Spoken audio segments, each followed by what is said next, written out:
ગીડેથી દર્શન કરે પછી આપણે ખાસ કઈ મીઠી પાલડી એટલે કે કાભા પાલડી બાજુ મીઠી પાલડી કાભા પાલડી કેમ કે જરા કોમેન્ટ કરી નાખજો ને. અને આ બાજુ ઘણા બધા મોટા મોટા ક્રિએટરો હોય શું એમના ફોનમાં મારો વ્લોગ નહીં જતો હોય. આ મોટા ક્રિએટર નાના ક્રિએટર કમેન્ટ કેમ નહીં કરતા હોય? હા, કદાચ એમના ફોનમાં મારો વ્લોગ નહીં જતો તમે બધા એમને શેર કરી નાખજો તો કદાચ એ લોકો કોમેન્ટ કરી નાખે. કરતા કરતા પોકાડ દીધા મીઠી પાલડી ની અંદર. આ બાજુ દાદી મને એમનું કામ કરે ને આપણે મારે ભાવે ને એમાં કઈ કામ નહીં એટલે હું ભાવે બહાર બેઠા બેઠા વ્લોગ ઉતારીએ. દુકાનવાળા ભાઈ દરિયામાં સોગન કરીને એમની દુકાનનું પ્રમોશન કરાવી દીધું આપણા જોડે. પાલડી થી કોઈ વ્લોગ જોતો તો કોમેન્ટ કરી નાખજો. પાલડીમાં દરિયામાં કોણ છે જરા કોમેન્ટ કરી નાખજો. દરિયામાંની સોગન.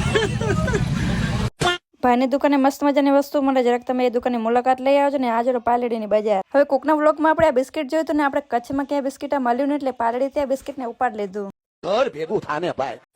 પાલડીની બજાર આપણે શું ખરીદી કરી આપણે મોટા વ્લોગમાં નાખશું. વ્લોગ આવશે આપણે યુટ્યુબ ચેનલ ની અંદર. સુરજ દાદા વિદાય લઈ પેલા આપણે થરાની અંદર અનિતા બેકરી ની અંદર લેના થોડા ઘણા પાવ કેમ કે સાંજે બનાવતો પાવભાજી નો પ્રોગ્રામ. થરાની અંદર થોડું ઘણું શાકભાજી ઉપર લીધું ને મિહિરભાઈ લઈને આવ્યા વસંત મસાલા. સિસ્ટમ પાડ દેંગે.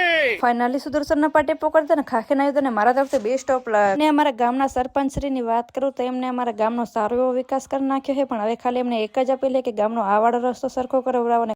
ઘર ભેગું થાને ભાઈ. ફાઇનલી પૂજા કાકીના ઘરે પોકાડી દીધા ને હવે કરવાનો આપણે પાવભાજી નો પ્રોગ્રામ. પાવભાજી નો પ્રોગ્રામ ડન કરી નાખે ને મિહિરભાઈ તો વગર ઠંડી તાપણું કરે છે. વ્લોગમાં મજા આવી તો ફોલો કરી નાખજો ને ફટાફટ 10K પૂરા કરો ને આનો ફૂલ વ્લોગ યુટ્યુબ માં આવશે.